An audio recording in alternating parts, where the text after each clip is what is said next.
aja main ngrembug hukum. Ha iki SH. Waduh. Ya Pak ya. Iki sarjana hukum nyepelekke. Kok gawanane sempritan. Hakim garis hakim. Oh. Meng bal-balan. Data sekolah hukum garang. Nek kowe ngrembug perkara hukum ning ngarepe anak-anak Semar, kewirangan kowe, Mbah. Ora sepangkean sampean. Sampeyan ngomong sampe nek dhewe niku nganggo nglirik ngiwonengen, nonton ngarep mburi. Suasanane piye? Kowe iki nang ngendi? Mburimu wis apa sing lenggah? Ndara Wisanggeni, Ndara Antasena, Ndara Gatotkaca, Ndara Antarja, Ndara Abimanyu. Ku nek muni tak dawuhi, aku nyekel sempritan prik. Bres remuk sampean. Loh, iki putu-putuku. Antasena ki putu anake Werkudara, Gatotkaca anake Werkudara, Antarja anake Werkudara. Werkudara ki muridku, Abimanyu ki anake Janaka. Wisanggeni anake Janaka. Kuwi murid-muridku kabeh. Tegese iki putu-putuku kabeh. Ngene, Mbah. Nek masalah bapakne iki murid sampeyan terserah. Nek ora putu-putune ora murid sampeyan. Perlu bukti. Den, apa? Lha Antasena? Piye? Nek enten wong model ngeten iki apike duduki. Modal ora kowe. Antasena? Piye, Mbah? Omonganmu kaya ngono to, Nger? Aku ming manut karo pernatan Karang Kadempel. Lan aku sowan mrene iki wis masrahke awakku karo kakekne Semar. Nek kakekne Semar paring dawuh apa-apa karo aku nyendikani. Lho, kowe ora manut karo Semar? Bagong ki anake Semar. Apa sing didhawuhke Bagong aku nyendikani. Upama kowe iki didhawuhi kon nutuki aku ya gelem wong aku mbahmu. Ora gelem sebab apa? Modar kowe. Ora menang nang kene dur kowe. Arep kowe iki nggawa Kurawa segelar sepapan ning nek wis aku kaya ngene iki wis nganggo kathok trene abang ngene iki tak taleni apa jenenge iki tampar putih ngene iki ngati-ati hatipine tanggae tak sikat tok nyolong kok dipeng-pengke gong ora nek men jotosi wong iki ora nganggo mesakake lho nek ngono kowe nemu tembung jotosi kuwi kowe arep ngantepi karo Begawan Durna lho nek sampean ora nyuwara elek tangi lamun wong nang ndi-ndi nek suarane apik mesti oke kancane oke sedulure ning gandeng sampean niku nek ndi-ndi suarane elek ya mestine oke mungsuhe wong ora jongjong lho awak gemes wis anggere kowe ngomong ciak dhewe diciaki di mana diantel ora model kowe nganggo kata-kata sing modern ben wong milenial iki ngerti ya Mir apa Mir kok cungar-cungir kowe ra adus pirang dina atonya wae masane aku iki sedina adus ping 4 pasang ciduk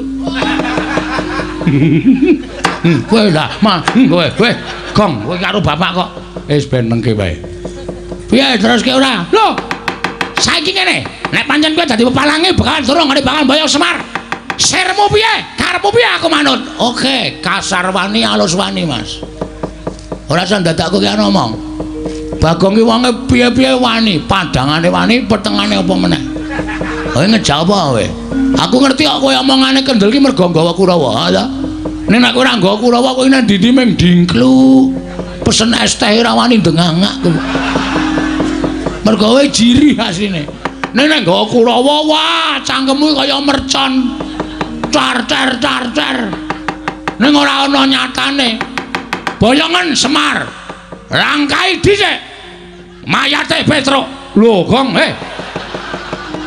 ora apa-apa dengkulmu kuwi ora mangane mayatku ora wong mayate kanca-kanca nah itu dengkulmu mlocot ora langkana batange Bagong wah ora usah lole-lole ora urung ngempren gantel to ayo sirmu piye nek manyan mani karo bekan ngono ora nek kene papane wong neter kateten lho karepmu nanti metu jaba ha iki aku ora seneng iki pendhita mulang bab sing elek nek wis ijab wis resmi ya metu jero aja metu jaba kuwi jestune Semar wilujeng Bekti kula katur nggih Bapak Semar. Iya iya. Tak tampa Cah Bagus pangestune Bapak Tampanono. Kula pundi nggo jimat paripe ndayana ing kasantosan diprayogakno anggon mulungguh. Sampun mboten kirang prayogi Bapak. Anggen kula ngabiyantara ngersanipun Bapak Semar wonten ing Karangkadempel Bapak Semar. Iya iya. Mestine do kaget.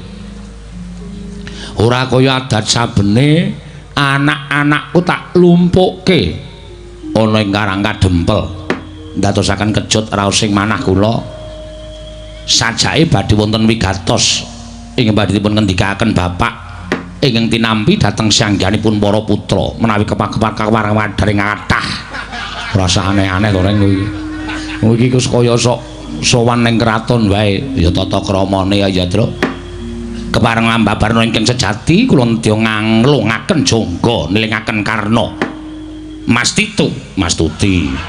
Mastuti sabtu panjenenganipun Bapak Semar Badranaya semantun iki kula nyadong dawuh Pak enten rembag napa nek dipun parengaken Petruk nyadong dawuh upami wonten ribet mangke sak gaduk-gadukipun Petruk saged ngudari ribet penggalipun Bapak enten napa Pak menawi Bapak kepengin gadhekaken sertifikat umpaminipun Bagong ya omongane kula sagung nglantaraken Pak kula gadah channel ingkang bunganipun namung sekedhik nanging menawi mboten menika ing dados wigatosipun mata-mata sababipun Bapak ngempalaken para putra kepareng ambabarana ingkang sejati kula nedya nganglungaken jangga nilingaken Karna Mastuti sabda pangendhanipun Bapak Semar Badranaya sepisan nggonku nglumpukke karo anak-anak ki sejatine ming pancen kepara nyata aku duwe niat duwe gegayuhan ngelingi yen to aku ki dadi kami tuwaning padukuhan Karangkadempel mongko umurku ki wis tuwa aku ki wis ora iso diitung umure Semar kuwi pira lehku dadi dukuh ana ing Karangkadempel kuwi wis pirang-pirang periode nganti saiki tak tawakke ana ing Karangkadempel ora ana sing sagung ganti kalawan aku mula tekan dina iki masyarakat isih percaya marang Semar Badranaya nggih menika mujudaken satunggiling kanugrahan lho Pak mboten wonten ingkang wantun ganti dhateng Bapak menika ateges Bapak menika mboten tergantikan utawi Bapak menika anggenipun ngesui para kawula menika lahir batin lan tinresnanan dening para kawula sak padukuhan Karangkadempel nggih terus kersane Bapak gandeng dina iki aku kepilih meneh 2019 tekan 2024 mula aku duwe niat kepengin gawe maju ning desa Karangkadempel sing dikersake Bapak maju ning desa Karangkadempel kene rada nyaket sik lit padha lungguh aja sepaneng aja saklek iki ming rembukane wong tuwa karo anak aja nganti ana rasa sangga runggi sing kepenak sing semeleh dhisik atine mengko ndak malah duna dungkap ngono bakal nampa apa sing dikendikake karo bapakmu Semar Nala Gareng Petruk lan kowe Bagong Handra ingkang wusrita rum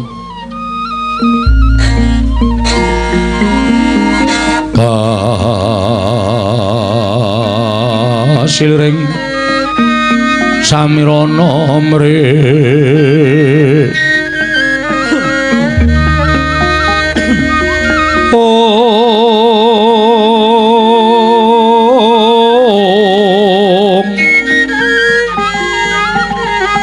sekar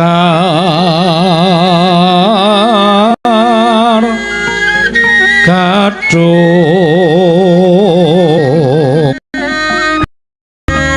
koni mau ya wewangunan babakan batining para kawula sak desa Karangkadempel ya kuwi manunggalake rasa manunggalake sedya para kawula sak Karangkadempel supaya cancut gumregut rumangsa minangka dadi jejer putra bumi Karangkadempel kudu gelem lan kudu sumadya bangun karukunan katentreman ana ing Karang Kadempel.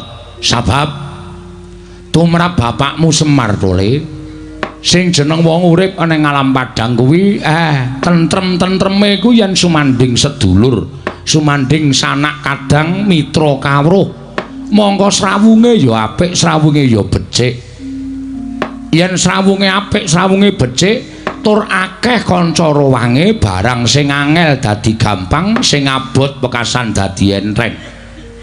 Ning kosok baline arep numpuk brana picis, numpuk bondo nganti sak gunung saumpamane, nek ora tepung karo sanak kadang mitra kawruh tangga teparuh, uripe ora bakal kepenak. Pesasat jagat iki sepi sepen ora eneng menungso.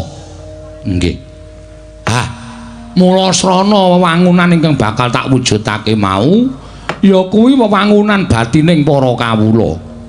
Ingkang ora ngerti dadi ngerti, ingkang ora tepung dadi tepung, pekasan wong sak Karang Kadempel padha rukun. Pamrihku apa? Apa-apa kuwi ginayuh saka ingkang cilik.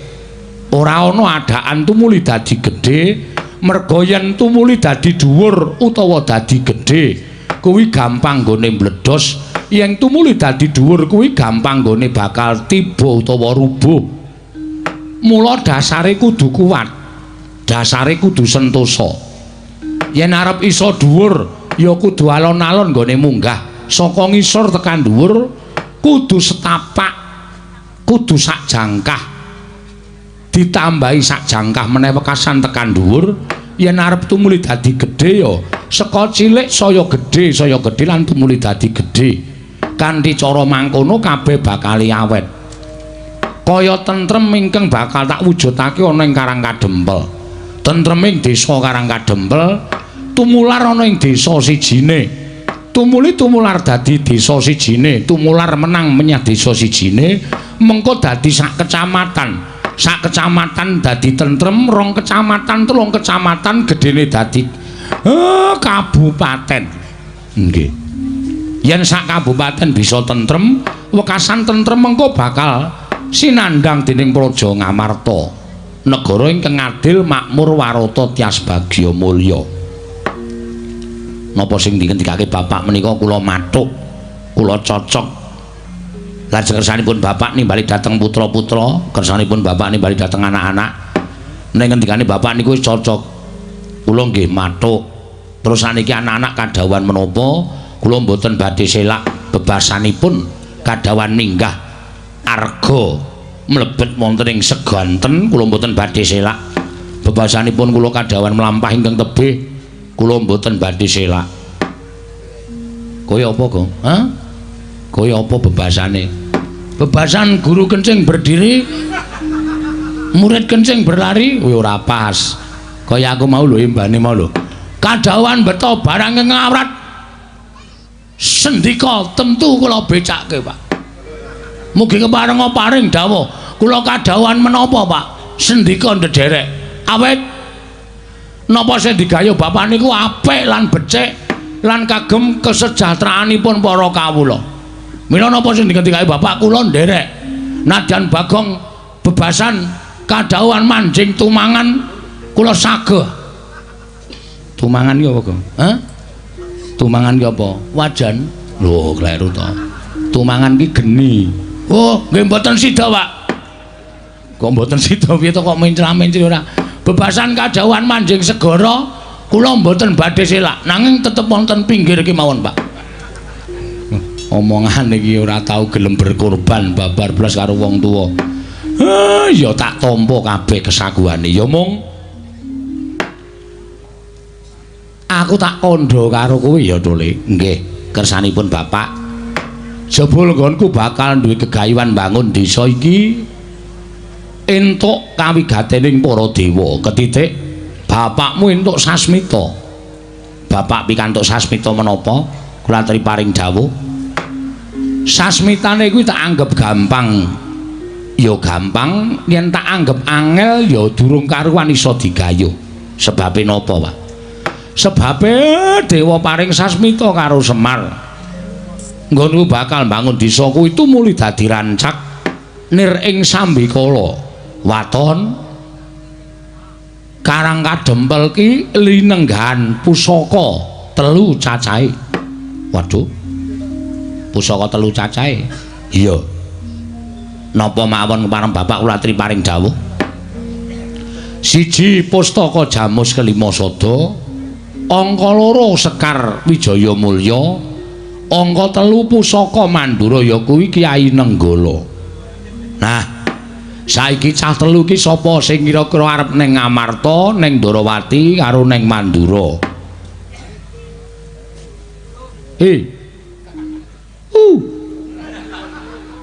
Piye kok do meneng wae iki? Ane ndi reng kowe reng? Aku ya paling ora Ngamarta lah. Ndara Puntadewa ki pyaine Lembah Manah Handap Asor lila lair batin. Aku nyuwun Pustaka Jamus Kelima Sada sediane Bapak tak aturake mesti nyuwun Puntadewa paring dawuh. Nala garing pusaka Pustaka Jamus Kelima Sada tampanana langtuk gawe bali. Aku Ndarawati terus kowe karo Ndara Kresna rak rada akrab to? Heeh. Matur apa anane? Ndara Kresna kuwi ya pyaine ngerti karo labuhane Bapak. Mesti diparingke Nyo Petruk Sekar Wijaya Mulya gawanen aturna bapakmu Mnyarada Mayar. Sing ning Mandura ha iki kira rada akrab karo Ndara Baladewa. Akrab dengkulmu kowe. Kerep gelut aku. Ya saora-orane sekali iki kowe ngisori Ndara Baladewa, Gong. Aja piye. Aku tak ning negara Ngamarta garing nang Mandura. Mergane aku iki wonge getapan to, Tru. Aku nek digetak wong iki emosiku tidak terkontrol. Oh, nek Ndara Baladewa kok sinuwun kula nyuwun Kyai Nenggala badhe dipun betahaken bapakne Semar. Kepiye? Berdagang jangan berdagang. Berdagang ora tata kok berdagang jangan berdagang. Begadang berdagang ora tata panemane jajalan Bagong kere gedhe bal 17. Semar arep nyilih Nenggala iki dapure bapakmu kaya ngapa? Aku sing ora iso kuat ngampet. Nek aku nganti emosi, oh geger ning Mandura. Monggo Baladewa iki bolak-balik kalah karo aku. Wah, apa? Kono pas kertune elek kok. Oh. Perang kok tekan kowe ora.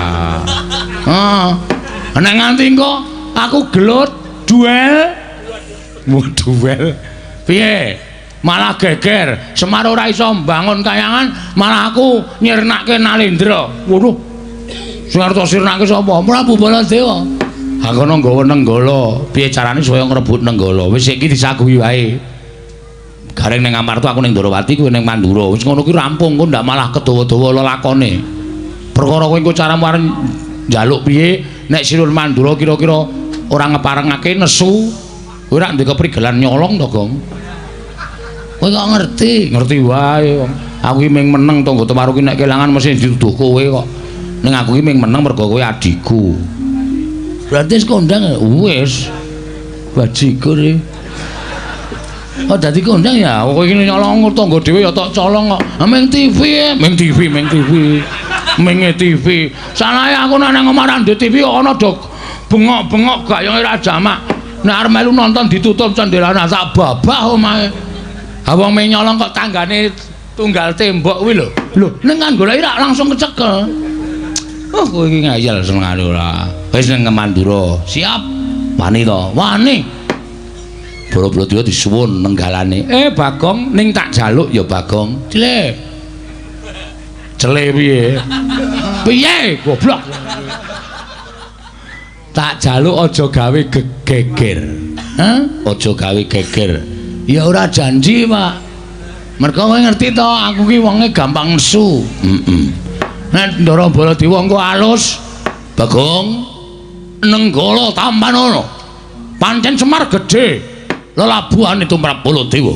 Mula tampanana. Ha kuwi ketoke penak. Mesti tak tampani tur selesai dengan perdamaian. Ananging nek nganti Baladewa nggetak aku ki ora wong ora tau tahan digetak wong. Istilahnya aku ki ora tau mambu ditantang wong, Pak. Nek nganti ana sing nyuwara elek karo aku, wah kriwikan dadi grojokan, geguyon dadi tangisan. Mandura mesti bumi angus. sumbarmu iki lho. Kowe nek omong kaya ya kaya tenan-tenan. Kowe iki mung ijen arep bumi angus Mandura. Oh iki asli terus ora sembrono aku nek ngene iki ora dililani, Pak. Waton nenggala tekan kene caramu piye aku manut. Sakarepmu. Asli tenan. Lahir batin. Ya, wis. Oke, pokoke aku mangkat. Nek kabeh katulis padha sarujuk, aku njaluk ndang do dilakoni. Ya. Sowana ning Amarta Ndarawati lan Mandura, bapak perlu pusaka 3 kuwi. Nek kowe iso ngaturake pancen anak sing bekti karo wong tuwa lan iso mujudake gegayuhane wong tuwa. Ning yen nganti kowe ora iso nggawa pusaka 3, anakku 3, aku ora sudi ngaku anak karo kowe. Gunane apa aku ngingu terwelu jerapah karo barongan. Ora kena dijagake. Endi kongkon durung sida iki wis ngunekke terwelu ya. Ha iya, engko iya dikongkon durung sida wis ngunekke jerapah. Kowe apik, aku barongan e. Ngerti tak klethak ndase Semar e. Gong karo bapak kok kaya ngono to. Ha ning nek wong sampeyan ae dhewe ora. Bapakmu iki sing ngukir jiwa ragamu. Ora ana bapakmu kowe ora lahir ning jagat. Mulai yo do menyang. Yo, ayo dadi wong tuwa iki kemenangane ngono kuwi ya, Truk. Wong tuwa dele ember ning ngarep lawang kesandung dhewe ya. Sapa dele emberi? Monggo sing dele dheke dhewe. Pokoke wong tuwa ora tau salah, Truk. Nek sing deleke wong liya sampar bapakne ndele ember cenangan. Pokoke ora kebeneran terus bocah iki. Ya wis pokoke kudu manut. Sok kowe nek karo anakmu ya ngono kuwi roda berputar. Bapak karo kowe sia-sia. Sok kowe anakmu ya iso nyeneni ngono sak penakmu dhewe. Ora, anakku tak sayang, anakku cerdas kabeh. Nek nganti tak dukani kok nek anakku goblok kaya bapakne, ya aja mulane aja. Men pinter, men tumangkar budine. Ngono.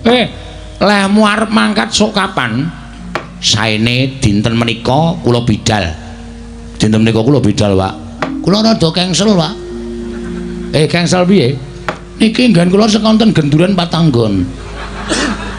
Mula-mula tak mangkat genduren sing mengken pun rampung gendurenan kula tak mangkat teng Mandura. Sinambi sangu ngiseni weteng mengko nek ngamuk ndak. Wong ngamuk niku nek ngelih ora iso gayeng pengamuke. Ya sakarepmu. Ngamuk kok ngelih ki ora fokus. Sing diamuk rugi engko. Iya sakarepmu Bagong. Sidhem jroning pasewakan Wadyagung tanpa sabawa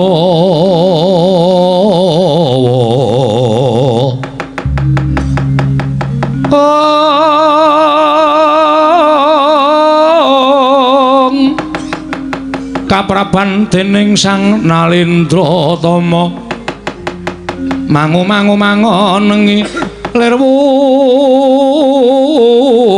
sing duka cipta perbuti mandana raras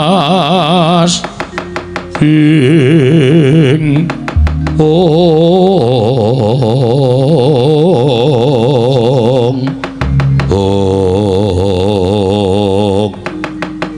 Sidhem madyaning padukan Karang Kadempel nalika semanten gumarenggeng pangandikanipun Lurah Semar tinampi ingkang putra ketiga Lurah Nala Gareng Petruk sumawana Lurah Bagong dadasaking mangke kasarugeder njaba sami alok yen tono priagung kepareng rawuh wonten ing padukan Karang Kadempel wonten minggah madyaning pendhaping padukuran katingal ngok madyaning padukuran nenggih Raden Wisanggeni Bambang Antasena Raden Gatotkaca Raden Hanantaraja datan kantun Raden Abimanyu dumrajak tanpa larapan karya cingak kang samya mulat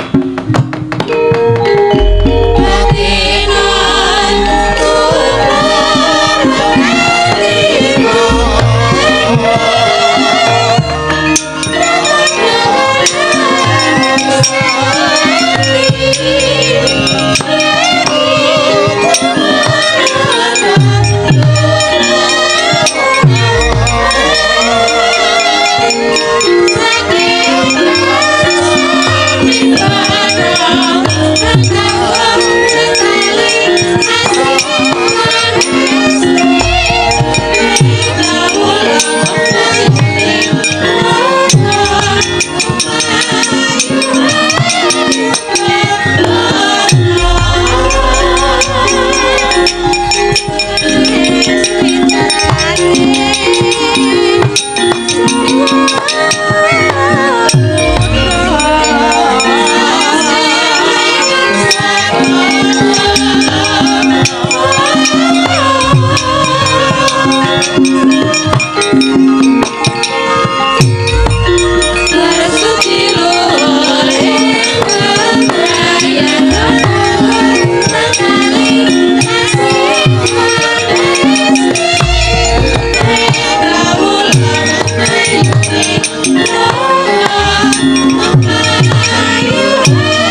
Sinongwati jagat kinari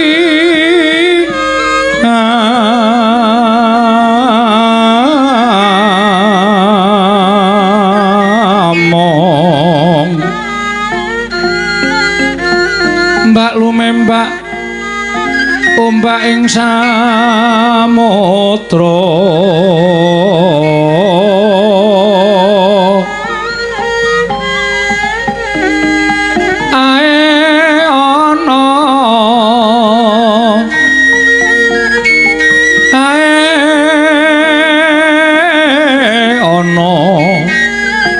bale lumut ambreganggeng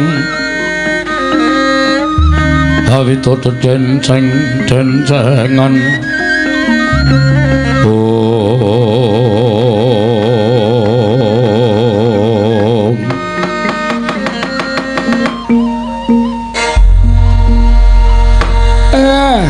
blegek sadulita mel pitike jago ora padha tarung prenjake ora padha ganter-ganter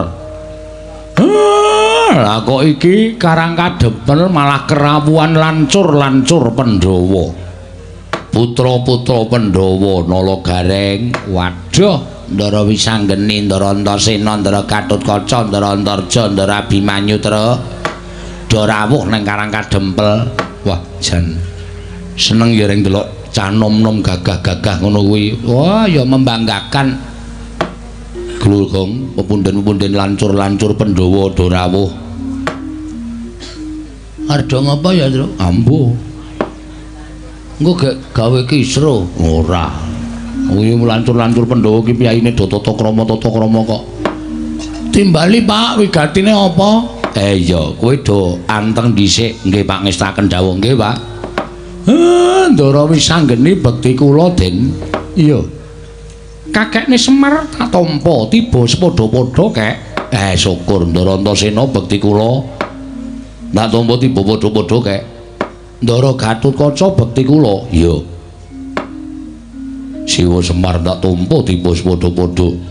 Ndara Abimanyu bekti kula. Iya Siwa Semar ndak tampa tiba padha-padha.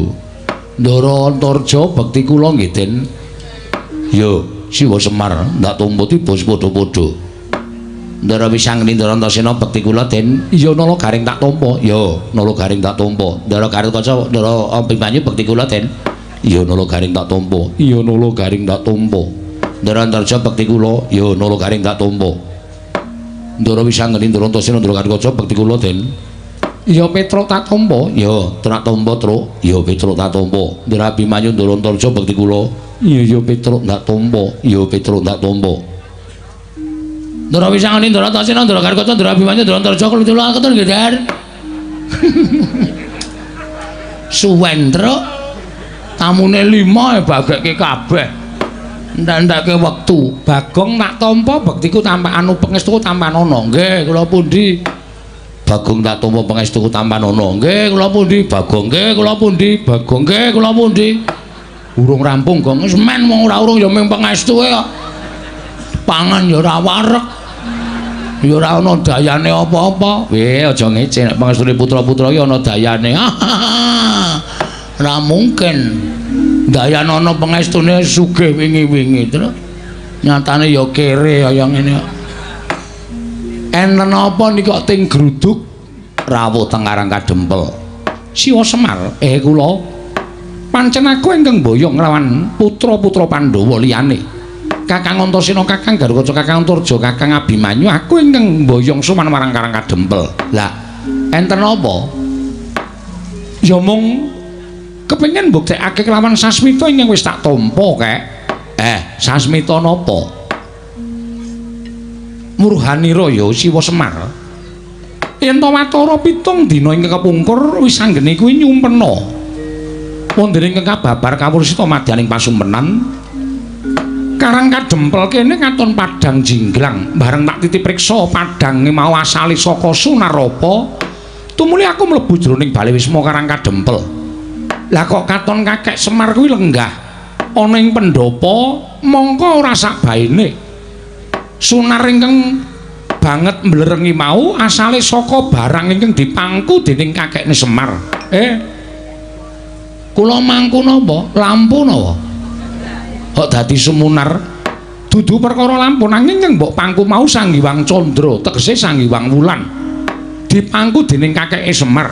Malah katon aneh, pendak-pendak sapa ingkang caket lawan Kiai Semar sarandunging badan wong mau tumuli uga mencorong sumunar tan prabeda kaya sunar ingkang timbul saka raganing kakekne Semar. Mula kang saka kuwi aku pengen nanjihake. Jane Kiyaine Semar kuwi duwe sedya apa lan duwe gawe apa lah kok dadi aneh temen sasmita ingkang ndak tampa. Mula tumuli aku nganti karo anak-anak Pandhawa liyane ingkang gelem tak kanthi sowan marang ing Karang Kadempel ingkang wigati upamata kakekne Semar kuwi bakal kedunungan kamulyan. Muga-muga para putra iki bisa kesawapan dayaning kamulyan mau kek. Rungokke kowe. Arep ming batur kaya ngene ning nek diempekke bendara apa ora gleleng. Aku kok mangku Sang Hyang Candra. Sang Hyang Rembulan tak pangku mongko sing ngimpekke Ndara Wisanggeni. Ndara Wisanggeni iki ora baen-baen. Mula iki mbiyen disebut wiji sejati merga tukule dadi wong sing wasis waskiteng esti pinter tur digdaya. Ya iki sing iso dibanggake ya Ndara Wisanggeni iki. Waduh. Terus wis krungu aku. Bapak mangku Sang Hyang Rembulan. Gong, Bapak mangku Sang Hyang Rembulan. Arep mati wae. Cangkemmu ki elek terus to karo bapak. Kok arep mati piye? Sing jeneng wong arep mati ki nek ngimpi dadi manten. Ngono, mimpi dadi manten kuwi jarine wong tuwa, jarine percaya kena ora ya kena. Kuwi sing diimpekke kuwi bakale mati. Nek ngimpi lara bakale waras. Nek diimpekke mati dawa umure. Ngono kuwi diwolak-walik. Nek ngimpi banjir, omahe ketaman banjir, kuwi bakal kena cilaka. Nek ngimpi omahe kobong, kuwi bakal kerejeken. Nek ngimpi omahe ewuh, kuwi bakal kelangan. Lho. Ana sing ngandhake nek arep kelangan ki ngimpi nek untune potol, kuwi sedulure bakal ana sing ora ana. Ning ya kaya ngono kuwi gumantung karo kowe, percaya apa ora. Ora percaya ya ora apa-apa, percaya ya apik-apik wae. Wis ngono kuwi. Terus nek Semar mangku Sang Hyang Rembulan iki artine apa coba tak takon. Ayo manut bapak, wong bapak sing diempekke kok. Apa Semar iso ngartekke apa? Ayo mesine iso. Ha coba aku tak krungu. Werdine apa, Mir? Kok werdine apa, Mir ora? Impen ana 3 lho. Ditakokke sik karo Ndara Wisanggeni, ya kuwi titiyane Gandayani karo Puspa Tajem utawa Kacitra Kasudarsana Kadorodase. Impene jam pira? Ndara Wisanggeni. Ngimpiku wiwit tabuh loro, mongko aku isih melek. Tengah wengi aku isih melek. Tumuli jam 1-an kae aku mapan sare Bagong. Oh, jam 2 aku ngimpi. Ha kuwi ngapusi. Lho kok ngapusi piye to? Wong turu kok iso ndelok jam. Ngapusi kowe. Gawe-gawe kowe. Ora ya ngerti kaya Ndara ki ngerti. Aku melek ki gagat bangun esuk Bagong. Jagone aja kluruk, kuwi tegese wis esuk, urung karuan. Wonten jago sing kluruk sadurunge jam 12 kuwi ana prawan meteng. Kowe malah ngerti artine kok, ngerti. Brang wetan wis sumamburat abang tegese wis esuk Bagong, dadi impen kuwi wancine ana tegese. Wo, Semar mangku Sang Hyang Rembulan. Iya pancen ngono. Wah, la elok. Tegese apa le nek kowe ngerti? Semar kuwi arep entuk kanugrahan. Apa iya? Heeh. Delok nek ora percaya. Kok kowe ngerti? Aku wis nglakokke lakon iki bola-bali kok. Ngono kuwi akhire kok, Tru. Malah dibedhekke saiki piye to kuwi? Ora apa-apa, aku ki jane sengit Semar ming bongan bangun. Nang ndi kok Semar ki bangun apa-apa rumahane Semar iki gablek apa? Ha iki sing disuwuni kaya ngono kok bongan bangun. Semar bangun pendopo, Semar bangun pasar. Oke tenan lho sing dibangun Semar ki. Ayo ben ayo wong kersane kaya ngono. Ya dhewe ming kudu ikhlas lahir batin, Gong.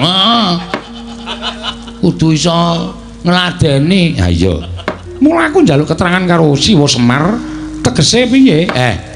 Kula niki lagi rasanan kok sampean wis padha prisa. Ngaten. Kula niki wau rembugan kali anak-anak kula nek pengin bangun desa. Ning jebul syarat sing sinasmitakaken dening dewa menika mboten enteng. Lho, syarate apa kok ora enteng?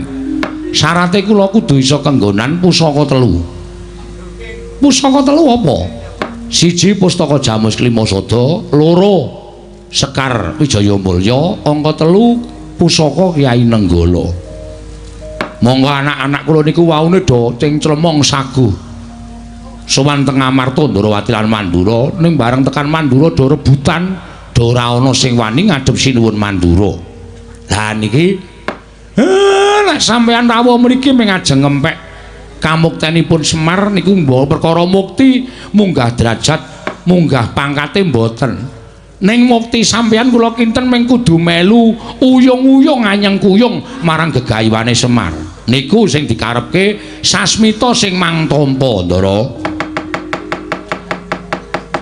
Kacarian putra lamun kawekasan Eka wisanggeni maya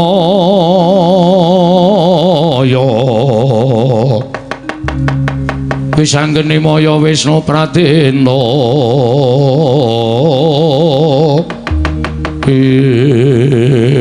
ing yen mung bab perkara kuwi aku saguh mbantu kek. Saguh. Iki mboten enteng lho, sampeyan kudu matur karo pepunden. Aku karo Kakang Antasena yang bakal sowan marang Praja Ndarawati. Matur karo Siwa Ndarawati, bakal nyuwun ngampil Sekar Wijaya Kesuma. Yo, aku sing karo adhiku Sang Risang ning Ndarawati, Mar. Mengke nek kang mboten maringake, nek wakku Ndarawati ora maringake disuwun ngampil karo kakekne Semar, tak kira tak anggap Siwa Ndarawati iku ora ngerti lelabuhane kakekne Semar. Mula wis dadi deping tikat nek nganti ora maringake rawe rantas malang-malang bakal tak putung. Sampeyan mangke adu arep kali Ndara Sencaki, aku ora wedi karo mak cilik Garba Ruci. Siwa Semar, aku lawan adhiku Abimanyu sing bakal budal marang negara Ngamarta. Yen ngambil pustaka Jamus Klimasada marang Siwa Puntadewa. Lah sing teng Mandura yen pancen dikeparengake aku tak budal ning Mandura, ya mung aku ora duwe kanca. Wah, Semar aku golekno kanca. Niki Bagong sing selo. Kowe selo ta, Gong? Selo aku. Piye napa? Kon ngapae? Nderek Ndara Antarja ning Mandura. Wah, bajigur kok kowe nang. Mbok ngomongi ngarep sik muni ngukti was mempeng aku. Kapan kuwi? Saiki mangkat. Demen bathuk ureng. Ngopo? Demen to? Ngapa to? Anget to? Heeh. Iki aku tok arep masuk angin, Reng. Masuk angin kok arep krasa no meriang awake. Bagong ora gelem nderek Ndara Antarja tak sepatani masuk angin selawase urip. Cangkem memer. Mbok sing apik. Kuwi lho kowe iki karo bapak kok usak penake dhewe bapakne dicangkem-cangkemke. Nek omongi waton mecotot e. Karo anake kok tegele kaya ngono sepatani masuk angin seumur hidup. Piye bayangno aku terus ungris-ungrisan selama hidupku piye? Apa ora mesake aku? Ayo mesake. Ayo mulane bapakku nek omong kon nganggo aturan. Apa lambene ditempleki potensio? Men ngopo? Men nganggo aturan kok sapenake dhewe. Saguh ora. Aku ya lara, Pak. Saguh ora. Lho, lambeku wis garing. Saguh ora. Mataku teng lebire, Pak. Ki saya parah ketake, Pak. Nek ora saguh ora apa-apa. Ning aja ngaku dadi anak Semar. Wah, berat iki. Wis, Ndara Antarja. Piye, Bagong? Kali kula nggih. Yo. Ning ora jajan. Lah, ndelok ora. Wis pahit iki. Tekan kono-kono nganti ora disuguh. Ya mesti disuguh prasmanan enak-enak ngono kok. Wah, wis cilaka iki. Nggih, nderek. Yo, mel aku ya, Bagong. Nggih, siap, oke. Ndara Antarja, aku ku ambles bumi, kowe pengen ngrasake ambles bumi ora? Oh ya pengen. Aku ki ambles terus nek ora tau bumi sing tak ambles. Bola bali ya ambles bles. Kira-kira ana kesempatan bles. ning udu bumi ya wis ora apa-apa mengko ambles bumi karo aku nggih iso ngayomi iso asik wis duwe pengalaman anyar truk tak mangkat mugi-mugi sedaya sami rancak nggih Ndara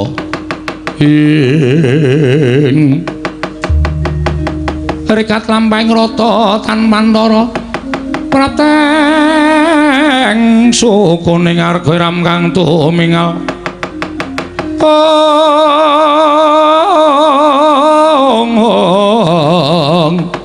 Iram kang tumingal dendeng saengga praja dereng ngantos semangkah sangganing Waraputra dumrajak tanpa larapan rawuhing Begawan Durna nalika semanten akarya kagiat kang samya mulat nggih ki lurah loro garing Petruk Swara Bagong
menika mboten pangling Begawan Durna ingkang rawuh sami wilujeng mremban gandak mleguduk swalu gembal semorante hawala ya Semar niskala ora nemen swiji apa praptaku ning Karang Kadempel kula ngaturaken bekti nggih mremban ya tak tampa pangestu Kutamanana ya Semar kula pundi nggo jimat paripin dayanana ing kasantosan bekti kula penemban nala garing tak tampa pangestu Kutamanana ya nala garing kula pundi nggo jimat paripin dayanana ing kasantosan bekti kula penemban Petra kantong bolong tak tampa pangestu Kutamanana ya Petra nggih penemban bekti kula nggih penemban Bagong tak tampa pangestu Kutamanana Bagong nun nggih sangat anggen kawin dadosaken jimat paripe terus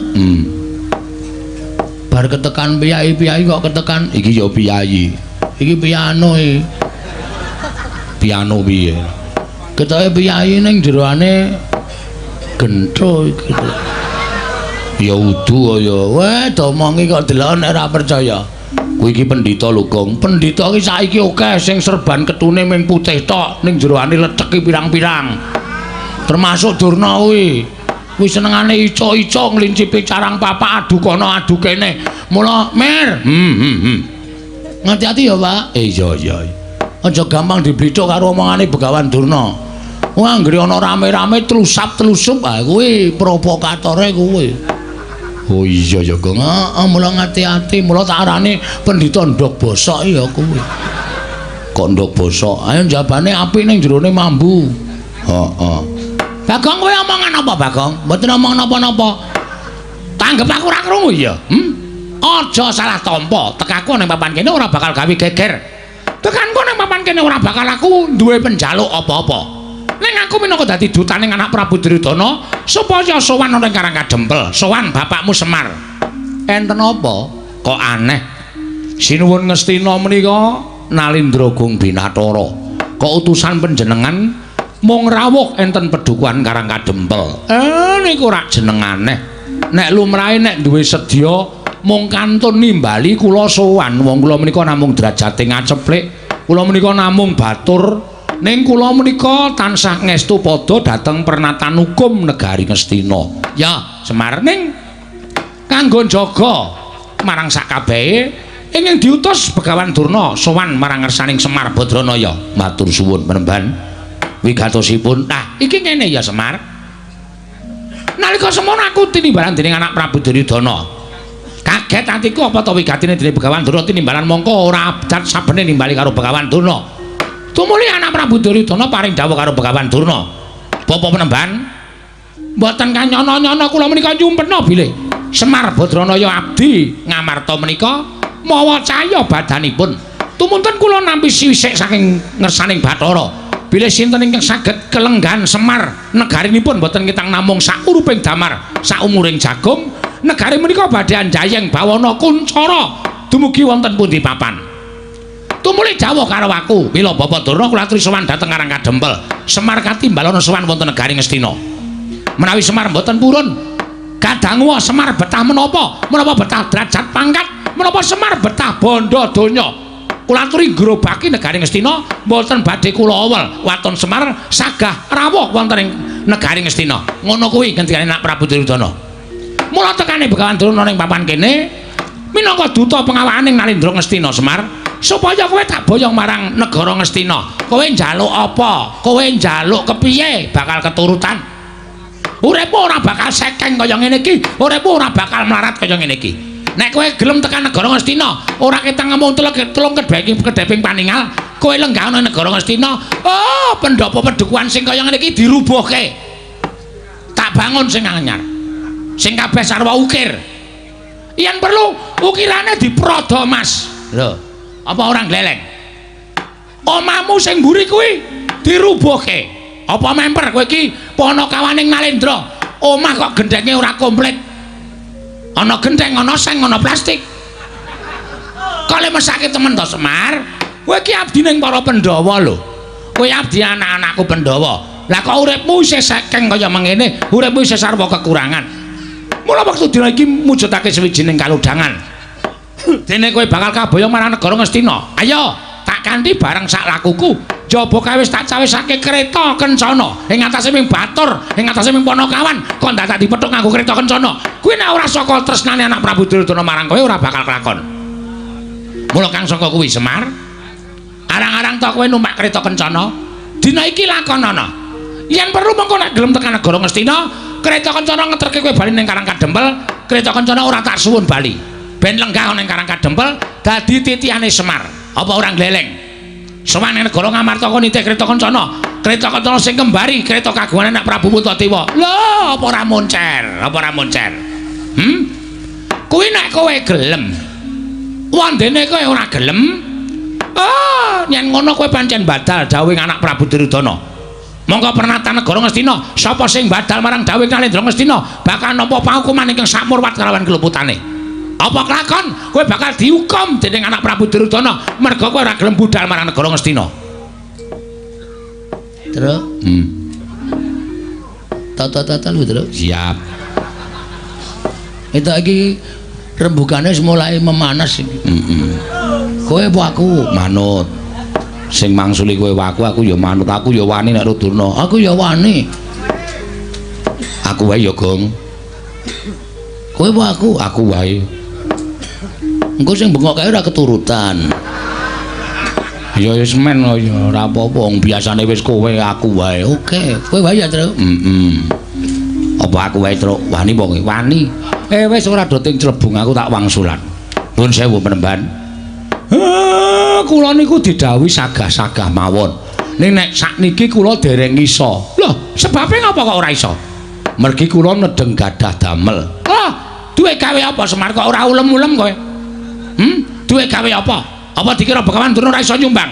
Apa dikira Nalindra Ngastina Prabu Duryudana iku ora iso weweh karo kowe? Lah kok kowe ora ngaturi marang priyaga-priyaga negara Ngastina? Niki dudu ewuh perkara kula duwe gawe niku mboten. Ning niki ewuh kula niku kula duweni panjangka. Panjang kamu apa? Panjangka kula inggih menika mbangun desa. Loh, mbangun desa? Nggih. Lah niki lancur-lancur Pandhawa pun sami lenggawe enten mriki Ndara Wisangri, Ndara Antasena, Ndara Garukaca, Ndara Antarja, Ndara Abimanyu niku sire pancen ajeng bantu kerepotan kula. Lah nek kula niku duwe gawe kok kula tinggal lunga niku terus kula mengke disebut pengarep sing ora tanggung jawab. Kawula kula padha sengkut gumregut. Kawula kula padha banting raga meres keringet. Kok kula enak-enak lenggan sila tumpang kendangan dengkul teng negara Ngastina niku terus kula disebut menungsa sing pripun kula tak takon. Ora mboten adil nek carane kaya ngoten niku mula nek saged diparingi inah. Inah. Sapa inah sing ndi kuwi maksude? Inah niku wektu. Oh, wektu. Nggih. Wektu inah sawetara pirang dina, pirang sasi. Nek saged pertengahan tahun 2020. Niku kula ketoke nembe sela. Pertengahan tahun 2020. Kira-kira kuwi isih ana sing njaluk lakon bangun desa ora ya Semar? Nek ora ana cocok ora ketemu karo aku. Ning nek ana, kuwi iso realisasi. Tegese kowe iso ketemu karo aku. Ning nek ora ana meneh, njuk kapan nek ketemu karo aku? Kowe aja gawe kagol-kogol ning atiku lho Semar. Kowe aja gawe mangkel ning atiku. Wang Sulamen kaya ngono mau, sayekti kowe mung nolak alus ngarang apa sing tegal parengake Begawan Durna. Lah nek kowe nolak alus karo keparengane Begawan Durna, apa kelakon dosa, kowe bakal nampa apa hukuman saka negara Ngastina. Cilik kowe bakal tak bontol tanganmu, tak krincong sikilmu, gedhe kowe tak lebokke pakunjaran. Gedhe-gedhene kowe nampa hukum pidana pati Semar.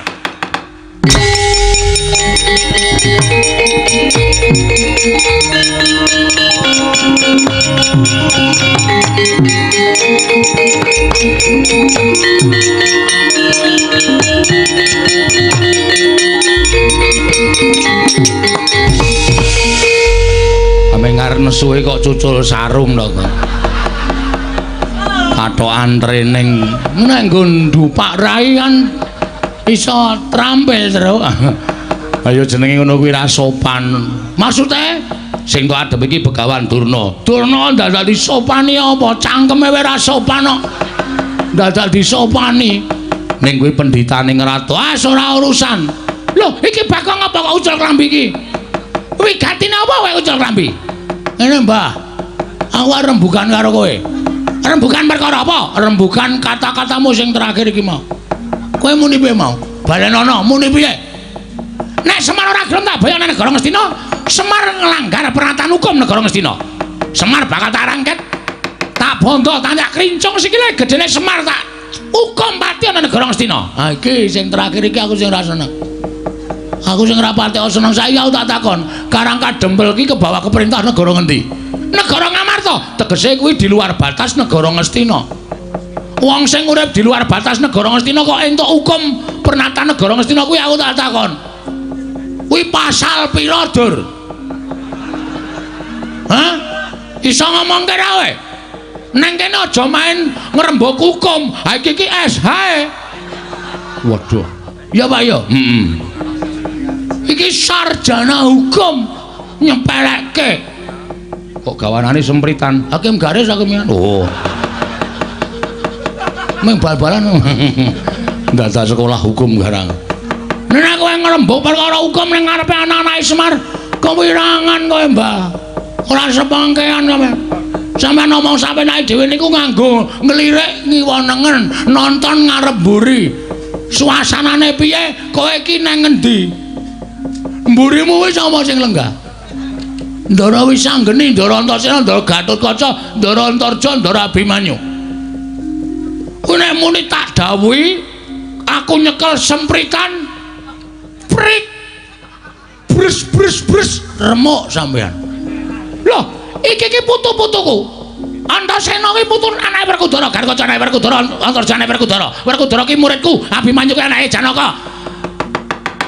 Wisanggeni anake Janaka. Kuwi murid-muridku kabeh. Tegese iki putu-putuku kabeh. Ngene, Mbah. Nek masalah bapakne iki murid sampean terserah. Nek rak putu-putune ora murid sampean. Perlu bukti. Den, apa? Nek Antasena? Piye? Nek enten wong model ngeten iki apike duduki. Modal ora wae. Antasena? Piye, Mbak? Omonganmu kaya ngono to, Nger? Aku ming manut karo pernatan Karang Kadempel. Lan aku sowan mrene iki wis masrahke awakku karo kakekne Semar. Nek kakekne Semar paring gawe apa-apa karo aku nyendikani. Lho, kowe ora manut karo Semar? Bagong ki anake Semar. Apa sing didhawuhke Bagong aku nyendikani. Upama kowe iki didhawuhi kon nutuki aku ya gelem wong aku mbahmu. Ora gelem sebab apa? Modar kowe. Ora menang nang kene dur kowe. Arep kowe iki nggawa Kurawa segelar sepapan ning nek wis aku kaya ngene iki wis nganggo kathok trene abang ngene iki. Tak taleni apa jenenge iki? Tampar putih ngene iki ngati-ati, hatipine tanggae tak sikat tok. Nyolong kok dipeng-pengke gong ora. Aku nek jotosi wong iki ora nganggo mesakake. Lho, nek ngono kowe tembung jotosi kuwi, kowe arep ngantemi karo Begawan Durna. Lho, nek sampean ora nyuwara elek, tangi lamun wong iki nang ndi-ndi nek suarane apik, mesti oke kancane, oke sedulure. Ning gandeng sampean niku nek ndi-ndi suarane elek, ya mestine oke mungsuhe. Wong ora jongjong lho. Awak gemes wis. Anggere kok ana omong ciak dhewe. Diciaki diantel. Ora model kowe. Nganggo kata-kata sing modern ben wong milenial iki ngerti. Ya Mir? Apa Mir kok cungar-cungir? Kowe ra adus pirang dina. Atonya wae. Masane aku iki sedina adus ping 4 e. Pasang ciduk.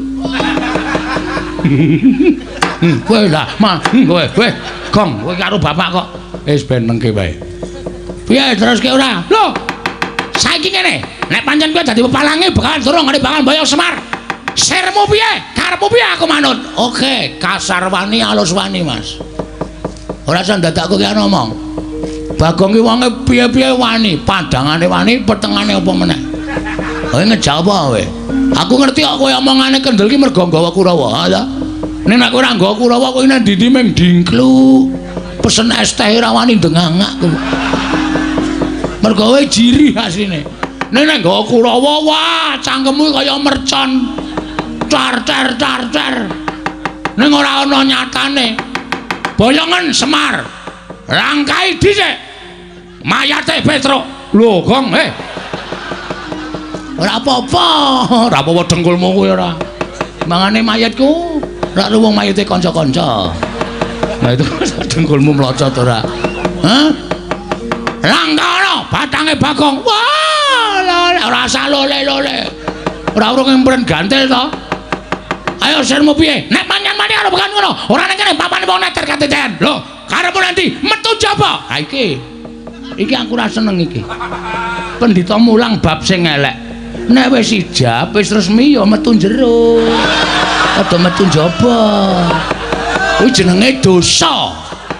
Sembuh ora omongan. Ayo metu njaba. Ayo, aku ya nek kowe metu njaba aku ya metu njaba. Ben padha ora gelem tak bumi angus Karang Kadempel kene.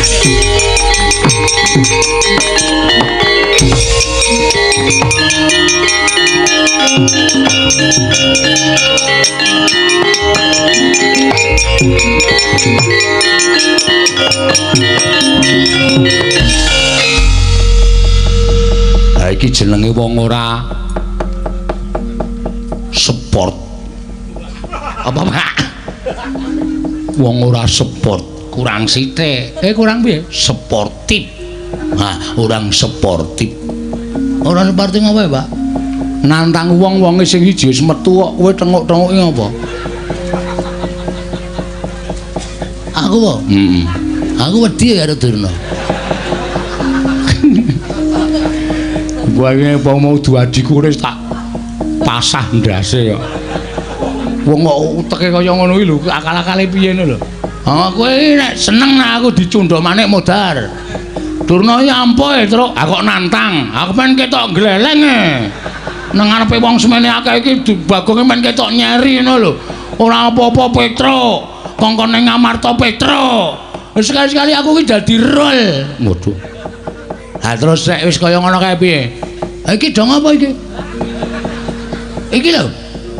Ndara Antasena, Ndara Gatotkaca, Ndara Antarja ki nek kon perang luwe apik mbangane aku, Pak. Lah terus kowe, aku MC-ne. Sing ngurutke tata cara sing temandang iki. Wo lah edan cah bambung malah goleke gawean karo bendarane. Wong ki nek bentuke kaya genthong ngene iki wis. Nek omong waton jeplak. Kowe ngerti to Kakang jaman nom-nomane awake dhewe senengane nyetel uyon-uyon salone lebokke genthong. Heeh.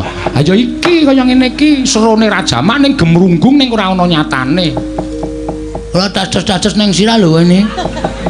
Aku wong tuwa ya digeplaki sampe nake dhewe. Arep ngopo? Arep ngopo? Arep tok tantang kaya Durna apa piye? Ora apa-apa kok aku ya mung ngomong kok.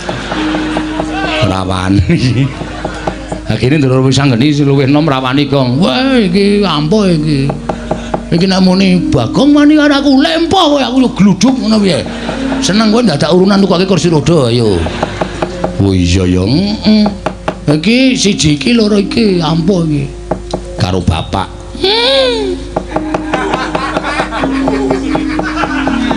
Sajake kok maido. Ndalu tak sepatani apa piye? Sepatamu ki nek mandi nang aku. Wis wingi-wingi aku rekoso uripe, Pak. Kok nyepatani aku ping pira? Bagong ngrekoso. Ah wis ngrekoso ket biyen. Dadak tok sepatani. Bagong lempo. Pancen aku ora iso mlaku rong dina mergo asam urat. Ora mergo kowe nyepatani. Pancen menur siji ki nek karo aku pancen wani tenan. Gus Ndara Antasena, Ndara Gatotkaca, Ndara Antarja sadurunge sampeyan tindak teng negara Ngamarta, Ndarawati lan Mandura, mbok kula njaluk Karang Kadempel ditentremke ya njaluk pangestu ya kae. Njaluk pangestu Siwa Semar. Njaluk pangestu Siwa Semar. Kurawa tak undurke ne Abimanyu rasa melu-melu. Sing rusa-rusa wae sing kemandangi ya ngati-ati Kakang Antasena ya.